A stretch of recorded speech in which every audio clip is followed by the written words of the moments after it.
সাক্ষ্য প্রমাণের ভিত্তিতেই জাজমেন্ট হয়েছে।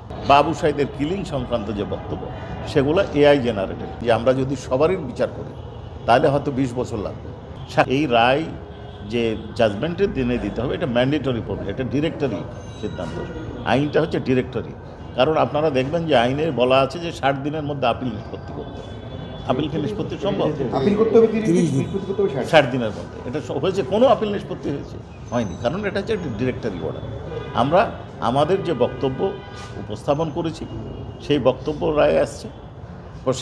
ডিফেন্স যিনি লয়ার তিনি যে বক্তব্যগুলো দিয়েছেন যেই সেগুলো আসছে। আমি আমাদের বক্তব্য বারবার বলেছি, আজ ডিফেন্সের কি বক্তব্য আসছে সেটা আপনারা দেখেছেন। তারপরে আমি বলি, ওনাদের মূল বক্তব্য ছিল যে এই বক্তব্য শেখ হাসিনা কোনো আদেশ দেন নাই, এবং শেখ হাসিনার আদেশ সংক্রান্ত যে বক্তব্যগুলো দেওয়া হচ্ছে, বাবু সাইদের কিলিং সংক্রান্ত যে বক্তব্য সেগুলো এআই জেনারেটেড, এটাই ওনাদের মূল বক্তব্য ছিল।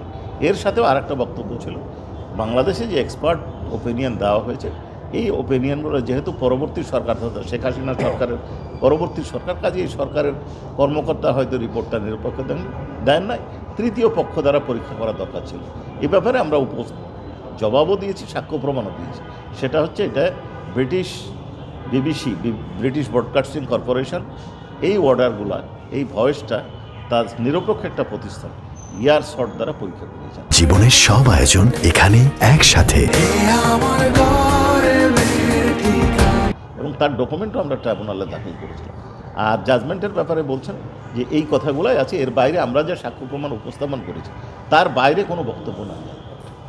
সাক্ষ্য প্রমাণের ভিত্তিতেই জাজমেন্ট হয়েছে। যে আইনে এটা আছে, কিন্তু এই আইন এটা ডিরেক্টরি অর্ডার, নট ম্যান্ডেটরি।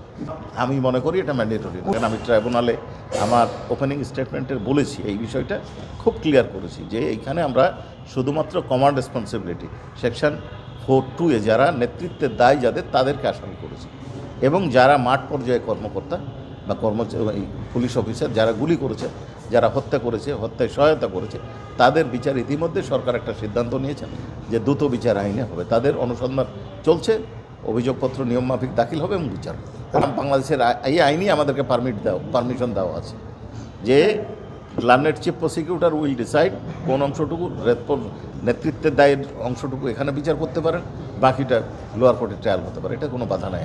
যদি আমাদের লার্নেড চিফ প্রসিকিউটর একদিন আপনাদেরকে বলেছিলেন যে আমরা যদি সবারই বিচার করি তাহলে হয়তো 20 বছর লাগবে, এবং 20 বছরের সাক্ষ্য প্রমাণ হয়তো অনেক থাকবে, 20 বছরের সাক্ষ্য প্রমাণ হয়তো অনেক নষ্ট হয়ে যাবে।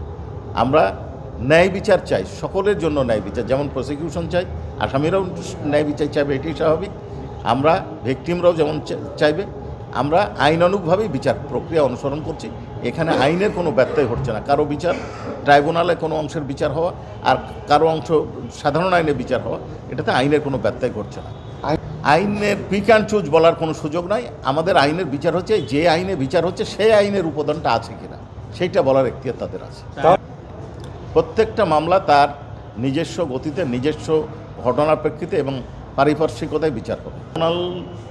আলোচনার পর্যায়ে তো অনেক কথাই বলতে পারেন, আমি যেটা বলেছি আমি শুধু এটুকু বলতে পারি, আমরা সাক্ষ্য প্রমাণের ভিত্তিতে বিচার চাই, এবং যাদের বিচার এখানে প্লেস করা হয়েছে তার বাইরে কারো বিচার হচ্ছে না।